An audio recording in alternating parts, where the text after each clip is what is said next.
Aiken headlines.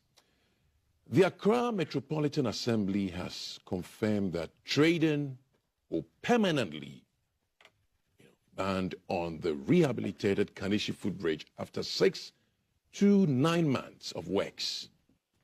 We're taking a look at this story this morning. Also, the Bank of Ghana sold nearly half of the country's gold reserves between late 2025 and early 2026, a move sparking intense debate. The government of Ghana is also exploring local raw materials to stabilize production of, production cost of sachet water. And if time permits us, we'll get into other stories as well. But I've been joined in the studios by the former CEO of GIFEC and also former NCA Deputy Director General, NPP. He's good at communications as well. Mr. Prince Sefah, good morning. Good to see you. Good morning. Good morning to all the viewers. It's good to be back. Happy Easter. Wonderful. Some are still celebrating. Yes. You sound alive. Thank you. Thank you. Also, on my extreme left, I have Communications Director, Spokesperson, United Party, UP, Solomon Owusu. Good to see you, Solomon. Good to be here, Kwaku, and good morning to your cherished viewers. And I think we are still in the Easter mood. Happy Easter to all those that are Christians. Okay. That are Christians, very important, because it's Christ that died to save them. So if you are not a Christian, you must find another occasion to be celebrating and not to be... But we join others in celebrating there, so... How can you join something that you are not part of? You join others to celebrate there. It's for Christians. Christians are celebrating. All right. Okay, so let's go straight into round one. AMA confirming trading will be banned on Kanishi Footbridge after rehabilitation. The Kanishi Footbridge rehabilitation here will take up to 9 months, and the structure was actually shut down on Thursday, April 2, to pave the way for urgent repairs after concerns were raised about its deteriorating condition. I'll begin with you, Mr. Sefah. What do you make of this rehabilitation in terms of the timing and the time frame for the project? Yeah, thanks, Kweku. So for me, I don't know all the fine details technically that went into the shutdown, but obviously I read about the fact that there were issues with the structure, technical issues that led to this emergency. But we were in a country where we really need to up our game in terms of building codes, building inspections. You know, under the Nanado government, we had our first building code in the country. It was GSA, Standards Authority, that came up with that. And that was long overdue. Okay, so you wonder how we have exactly been operating that whole time without the standard codes. But it's always better late than never, because we need to make sure that our institutions are strengthened and our standards are moving ahead, advancing constantly, because, you know, there are taller buildings being built, and all the time we're developing. And so we have to up our game in terms of our institutional strength and the quality of the work that they do. Okay, so it was late, but we had that. Then the question is, how are we doing the enforcement? Once again, this makes you wonder. Of course, we don't want an incident, so it's very much in order that AMA will take immediate action when things were getting out of hand. Mm-hmm. But it makes you wonder again, what else are we getting close to an emergency situation on? Right. The other time when we had an incident at Newtown, mm-hmm. I was in the media space at the time, and I mentioned that We had incidents with Melcom collapse. We've had situations in Central Region, I forget the town, some 10 years or so ago, where some kids in a primary school, also their wall fell out and killed quite a few of them. And you wonder, what progress have we really made? I mentioned the building code. That is definitely useful. Standard codes. But obviously, since we're having incidents like what happened at Newtown, it means that we really are not where we need to be. Okay, now when you go in any building, you are wondering how safe that building may be. Have they inspected it?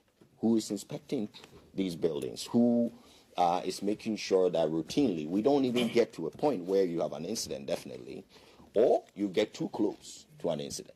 So the Kaneshi one just reminds us once again that we probably have more and more of these. And I'm wondering if it's the GSA that needs to do more. Whichever authority, the local government that needs to do more, all of them need resources. What do you make of what happened? You know, maintenance, we say, is a culture. What happened before this current administration took over, barely a year ago? What was the nature of maintenance culture? Because this was created in somewhere in 1980s, from my memory. This Kaneshi Bridge. Right, okay. Yes, question. Oh, I couldn't tell. Honestly, I couldn't tell what was done specifically at Kaneshi. Okay, I could not tell. There definitely wasn't an incident. But we've just had a situation where we had an incident. But if we were up on our game in terms of maintenance, probably we wouldn't be where we are today with the threats this is posing. Yes, so I mentioned that we seem to have an issue with our institutional framework, and I mentioned upping our game, the need for it. It's a cultural issue. We all know that we have a maintenance culture issue. But if you want to get specific, I couldn't, because I don't know what was done specifically at Kaneshi. In terms of building or in terms of maintenance? In terms of maintenance, and especially in terms of inspection. Okay. Right? You have to inspect. Okay? You need to have an inspection regime in place before you get to maintenance. You don't just get up and go and maintain. Okay. You have to maintain when... To determine. Yeah. These are technical things. And these are not... Sometimes you can see with the eye.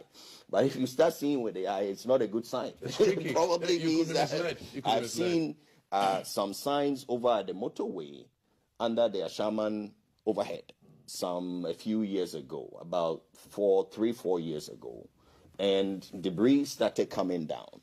And they ended up doing emergency maintenance and all that. You don't want to be seeing even that. Okay. What I'm saying is not necessarily I'm certainly not doing politics on this one, per se.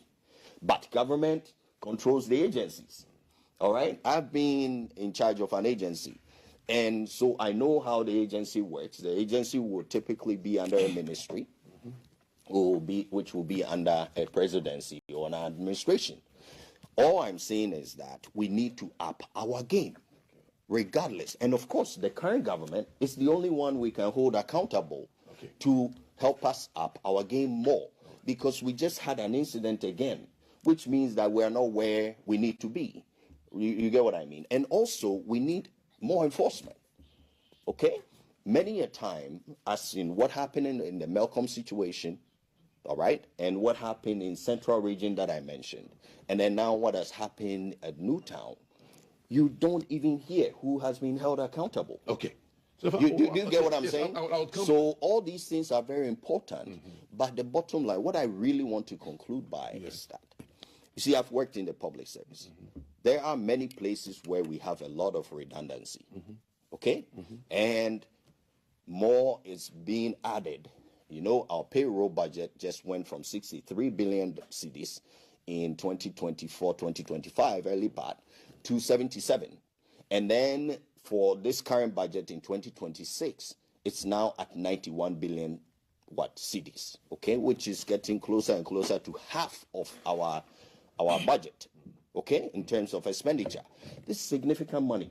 All I'm trying to say is that there are places that I can imagine, such as the GSA, which we need to up its game, because this is about all of our safety. I'll come back to you. Sorry, so I'll just end. I'll just end here. All I'm saying is that if GSA needs a lot more people, let's put them there. Let's not just put people, job for the boys, put them in agencies where they are not needed. When we need more inspections, we need more enforcement and accountability. The key thing I keep reading and what you're saying between the lines is inspection, which we've taken for granted. So I'll come back to you. It starts from there. I'll come back to you, but I've been joined also by the Deputy Director, International Relations, NDC, Dr. Kalmak Ahen. Doctor, good to see you. Good morning. Good morning. Yes, you're welcome. I hope you've had a refreshing Easter. Wonderful. For the days ahead. I was in the house of Sefah. Oh, really?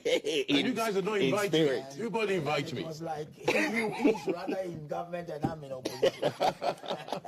Interesting to hear. I'll come to you soon, but let me usher in Mr. Solomon Usu. Solo, would you go for a completely new project, or I think the rehabilitation, repairs? Okay, for now. Options. Yeah. If the engineers have evaluated the situation and realized that maintenance is the way to go, as someone who put it, whom am I to say that they shouldn't do? But you see, like he was saying, every metropolitan municipal district assembly has an inspectorate unit. They have an engineering unit that are supposed to do this. But many a times, I think this country, we have spent more energy lobbying for positions rather than working. We don't work. You go, you see a beautiful department of maintenance. I did my national service at a district assembly, and I know I was at the development control unit. And some of the things that were happening, I said to myself, are we really serious? That people will come, they know very well that they want to place a container in an area that is not supposed to have a container. They come with their chiefs, they come with their pastors, they come with their political godfathers and say that, look, because I'm a member of your political party, I must be allowed to do something that is wrong. When you don't qualify. I find it very interesting. And sometimes the politicians, we also yield in because we won't vote. And I ask myself, what is power without control? The power that you are being given is to be used to better the loss of the people. If where the person is going to place, say, the container, will not help the larger community, and you have been put in charge to stop those things, why do you allow it? The statement coming from the AMA is needless, to say the least, that after maintenance, you are not going to allow traders to be trading there. What is the name of the place? It's not Footbridge. Did you say trading bridge? Why must you come and tell us? You clear all of them. That's why you don't need, you see, with this country, we pamper impunity. Then criminals also find their way. That place, a lot of people have lost mobile phones and their monies on that bridge. Pickpockets here and there. And it's been ongoing. I live at North Kadeshi. And so I don't need the AMA to be coming to tell us. This announcement that you have given, I can tell you that by now, those that have been training there, they will go and see the constituency chairman for Kakwe South. They will go and see people that they do in government to pile pressure on the mayor. Mayor is one. Look, if there